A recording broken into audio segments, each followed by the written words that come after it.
A musical forced. Oh, you want to do this? Yeah. Go back to that car right before that. Let Vesta do this. Here, you hold that. You know how to hold that. Yeah, I know how to hold this. My first guest has been a musical force since hitting it big in the 70s as a member of Genesis. On his own, he sold over 35 million albums. Lord have mercy. And won 6 Grammy Awards with no end in sight. Performing every day from his latest CD, Both Sides. Please give it up for Phil Collins!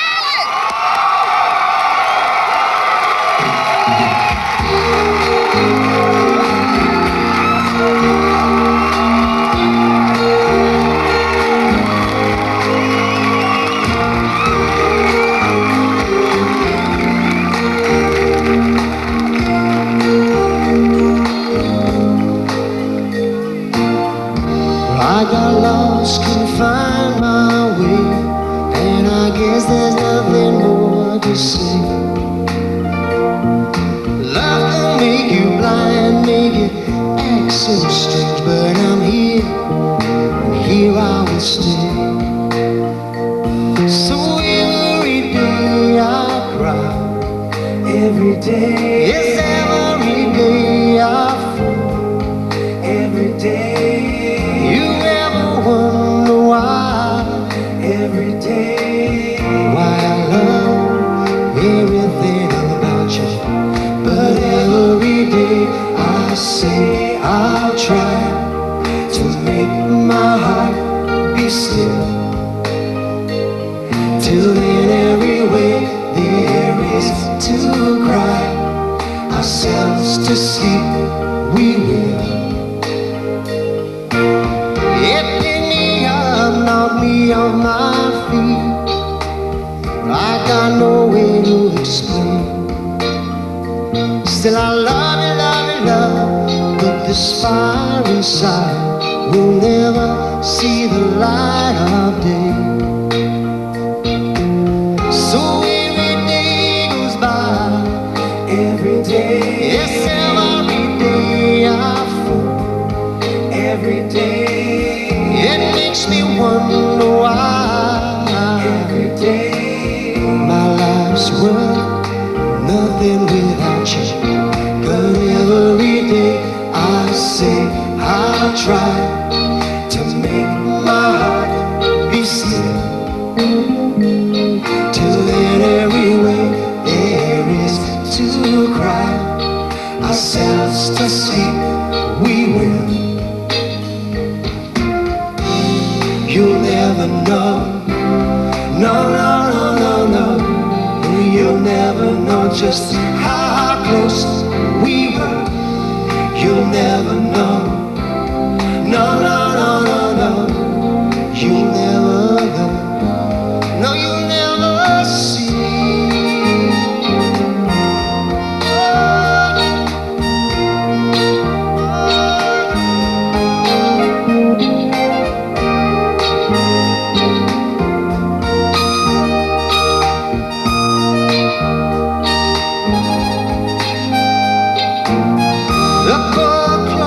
And we try to forget, but I know things won't change.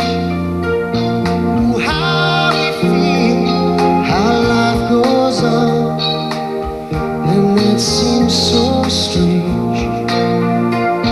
And so the light fades away every day. Try as I may, every day. I can't stop thinking about you. It seems my life's worth nothing without you. But every day I say I'll try to make my heart be still. So then every way there is to cry ourselves to sleep, we will.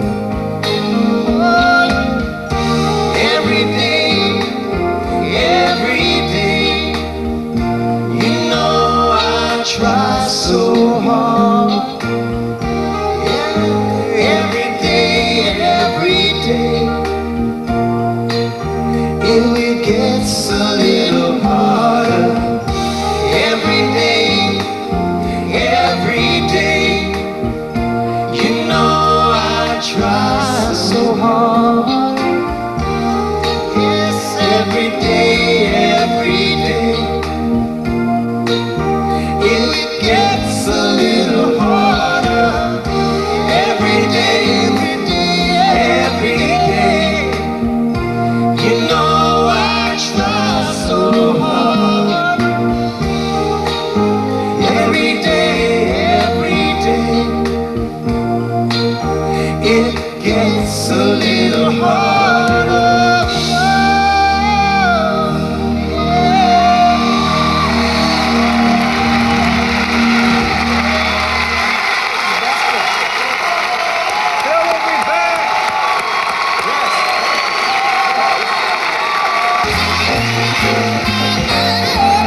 Boy.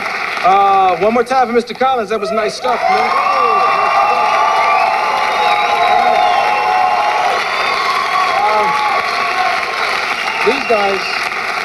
These guys made it very easy. I got to say, I played with some band. These guys made it very easy for me. So thank you. Yes.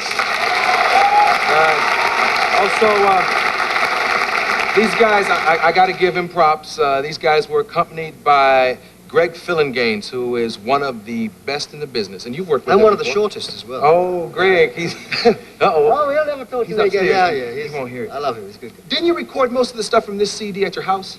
I recorded everything, pretty much. I mean, except for the live drums. I did everything at my house. I did it all myself. Played everything myself. It was a real home movie. I loved every minute of it. What was the first instrument you ever picked up? Well, drums was the first thing. Yeah. I didn't actually pick them up. No, but that was like, you know, I played them since I was 5 years old, and that's really, I never wanted to be anything else, so that was it. Are you a better drummer than you are anything else? Some would say. Some would say.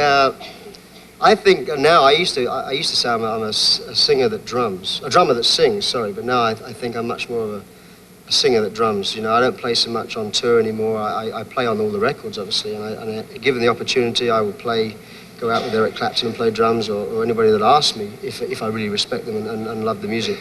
But I guess I'm more of a singer and writer now. Yeah. When Genesis was first formed, you weren't in the group. How did you eventually get involved? I just answered an advert in the papers, you know. In those days, it was kind of easier. You know, there was adverts in the back of the press saying, you know, drummer wanted. I just rang up loads of people every week just trying to get jobs. Genesis was one of the groups that needed a drummer, and I applied and eventually got the job. But it was just that way, you know. Now it's a lot harder. Videos made it a lot harder. Now, Peter would have been the guy to make that decision back then? I think everybody had to make the decision. Peter Gabriel, yeah, I know, but everybody had to. He was the guy that rang me to tell me that I had the job. Yeah. But apparently there was a split decision. Peter thought I was good, Tony thought I was good, but the other guys didn't. So I kind of, you know, I got even with them over the years. But... I didn't get to see the Billboard Awards last night, No? but when I woke up this morning, it was the talk of all the urban radio stations. Right. Why don't you tell me what the atmosphere was and what's being misconstrued as racist remarks? Oh, yeah, well, okay, what happened? Actually, the atmosphere was great. It was a great show. I enjoyed it very much. It's the second year I've hosted it. Mm-hmm. But the great thing is you can go out there and you can say what you feel, given the opportunity. Now, my stuff was being cut down because everybody started, the acceptance speeches were overrunning, and so the host's area starts getting cut down. But what happened was when Dr. Dre came up with Snoop Doggy Dogg, it suddenly, the emphasis changed in the room, you know, and Now, in what sense? Something after they talked, or I didn't see the show. Well, they just came up and when he came up and said his acceptance speech, which could have been a lot longer and a lot more inflammatory, but all I heard was death row security bluffing, and I just said, suddenly got dark in here because it was a very happy, you know, it's a happy night, you know, good fun, you know, it's an award show, and suddenly it just got a little chilly. And I said, it's getting dark in here. Now, apparently some people construed that as being a racist remark. Now, anybody that knows me knows that 75–80% of my musicians that I play with in my band are black. Everybody knows that the music I grew up listening to, Otis Redding, Tamla Motown, you know, there's no racism, there's not an ounce of racism in my body. But what I meant was it was just getting a little dark mood, you know. Mm-hmm. Anyway, a little later, then Martin Lawrence came out, who I like, and he's a very funny comedian. I've met him on the Letterman show. Mm-hmm. And he came out with Jodeci, and they were goofing about, and so the guy was going, because we're overrunning, you know, like within 20 minutes we were 4 minutes over. And so then so Martin said, hey, now they're telling the black folk to hurry up, you know, you should have cut out some of that white earlier on. Mm-hmm. And I just thought, gee, you know, what are we going to do here? This is music, you know. There's black and there's white. That is complete garbage. We are in this together, you know. There's enough stuff going on out there without emphasizing that side of race inside music, you know. And I just went out there and I said, listen, this black and white stuff is incredible. I just don't believe this is happening. If you had the Four Tops and the Temptations and the Supremes on that show, there would never have been that atmosphere. It just, some of the guys are just tending to take it as a militant political front, and I find that offensive. Okay, now you aren't a big fan of rap and hip-hop, right? It's not meant for me. I just feel that there's a lot of problems out there on the street, which, contrary to what people might think, that I'm a rich pop star, I actually do feel. Because, you know, I am as normal as I can be. I'm a regular guy, you know. And I see what's happening out there, and I just see you have two choices. You can either build a big ditch between you and the problem, or the answers, or you can build a bridge. I would prefer to build a bridge. Some of these guys are digging a big ditch. That's all. And I just find that a bit negative, as if like there's an army gathering, as opposed to stretching out and trying to find out how we can make things better. What would you say, like, to people watching the show now who may have called in radio stations saying, I think Phil Collins is a racist? What would you say to those people if you could respond? I would say that I've been either misunderstood, misinterpreted, or misquoted. I don't even know what went out on the air because I haven't seen the show, you know. I don't know whether... I heard they bleeped the S word, but, well, but they left as they would have done tonight. I think it was the dark thing that probably started it all. Well, I just think that you know, it's a very strange situation when you get into a situation where you have people that are kind of... where the violent gangster aspect is glamorized to the point where that adds credos to what you're doing. And it just seems that is getting to the point where it's almost farcical now, where you have the guys, you know, the gangster element in what appears to be the gangster element. And I don't know any of these guys, but I'm just going from what I read, which is what most people might read. That is sort of glorifying the whole thing, and it just seems that, yeah, you know, the guy's convicted of this, convicted of that. Let's buy his album, you know. It just seems strange. It doesn't speak to me, but it's not meant to. But I just wish it did, because I'm trying to sort of fix things, you know. I'm not trying to break things. Yeah, I found this quote on your CD, which I thought was kind of interesting. A white man turns the corner, finds himself within a different world. Ghetto kid grabs his shoulder, throws him up against the wall. He says, would you respect me if I didn't have this gun? Because without it, I don't get it. And that's why I carry one. Right.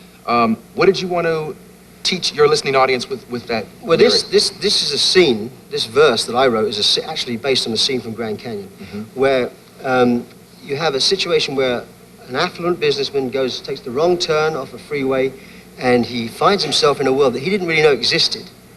He's only seen this on a channel on television, and he's always flipped it over because he doesn't like what he sees, and it doesn't affect the way he gets to work, so he doesn't care about it.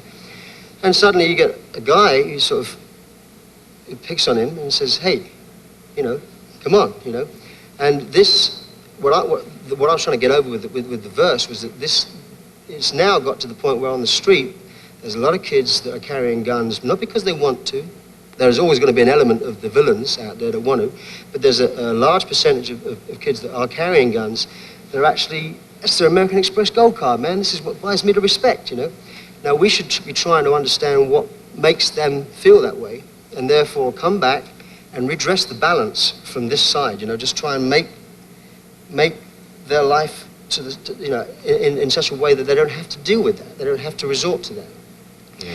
And that's why they carry it, because people don't listen to me if I don't have this. Don't you understand? People don't listen to me without this. That's why I carry it. So that's what I'm trying to say. Yeah.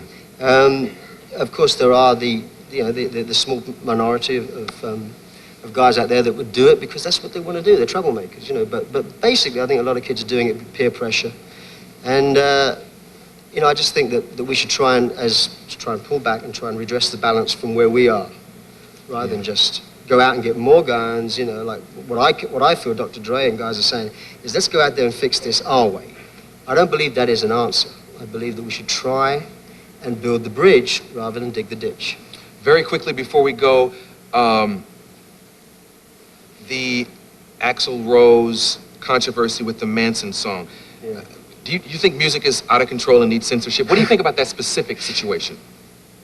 Well, it's hard to know whether when Madonna does this with the Puerto Rican flag, whether she's doing it just because it's going to get on the front page of the papers, or whether it's actually, you know, a real gesture. So I think with, you know, Guns N' Roses, it's great for copy, you know. I mean, maybe the song's good. I haven't heard the song. I mean, that part of the script, in fact, last night was taken out, so I never got a chance to hear the song. I know that there's a loophole where he could actually have got the royalties, but I gather now, today in the papers, that they found a way to give the royalties from that particular song to one of the victims' families. So there's, you know, I just think censorship is wrong. I think we should all be our own censors, you know. I think we should realize that we are,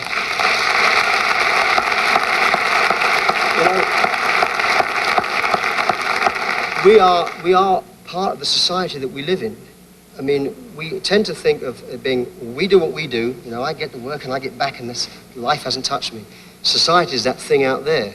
And like, if we realized, if we were to adjust our lives and we were to sort of shake our cages and say, I don't like the way we live, let's all try and change, maybe slowly things would change. And I think censorship, you can't say don't listen to this, don't listen to that. I think we should just think, is this right? I mean, when some of the censorship stuff came out with the original, a long time ago in Rolling Stone, they were talking about some of these heavy metal lyrics, you know, the dark stuff. And I read it, I thought, how can people write stuff like that? I mean, it's not a question of whether people should buy it or not. It's like, what would you want to write? You know, I can't even tell you what it was because you'll probably bleep it out and it won't mean anything. But it's just incredible stuff, you know. And I just think censorship is wrong, but somewhere along the line we have gone a little bit over the edge, and I think we have to pull back. And radio stations stopping playing certain stuff, I think, is their choice. Yeah. Yeah, that's happening all over. Let's see, we got comedian Carrot Top next. We got Susan Rattan. We got more time for Mr. Collins later. We won't have any more time for Mr. So you all should say goodbye to Mr. Phil Collins. And thank you, Phil.